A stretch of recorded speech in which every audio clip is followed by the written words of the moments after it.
In a quiet suburban neighborhood, strange things began to happen. It started with a simple knock at the door late one evening. Sarah, a young woman living alone, was startled by the sound. The clock showed 11:30 p.m., too late for visitors. Curious and cautious, she peered through the peephole but saw nothing. The knock came again, louder this time. Sarah hesitated, then opened the door. Standing on her porch were two children, a boy and a girl, around 10 years old.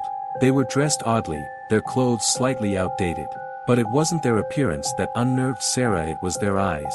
They were pitch black, devoid of any whites or color. The girl spoke first, her voice monotone and cold. "Can we come in? We need to use the phone." Sarah's instincts screamed at her to shut the door, but she felt paralyzed. Something about the children was deeply wrong. "I'm sorry, but I can't let you in," she stammered. The boy stepped forward, his gaze piercing through her. "Please," he said, his tone insistent. "We won't hurt you. We just need to come in." A chill ran down Sarah's spine. She noticed that the temperature around her had dropped significantly. She forced herself to shut the door, the children's eerie, unblinking faces the last thing she saw. As soon as the door clicked shut, the knocking resumed, this time more frantic, almost desperate. Sarah backed away, heart racing, as the children continued to pound on the door. Terrified, she grabbed her phone and called the police. As she waited, the knocking abruptly stopped. The silence was more unsettling than the noise. When the police arrived, the children were gone.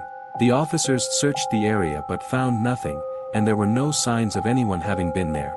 For the next few nights, Sarah couldn't sleep. She felt watched, the memory of those black eyes haunting her. She tried to rationalize the experience, telling herself it was a prank or a bad dream. But then, she began hearing whispers outside her window at night, too low to understand but clear enough to send shivers down her spine. One night, Sarah woke up to find her bedroom freezing.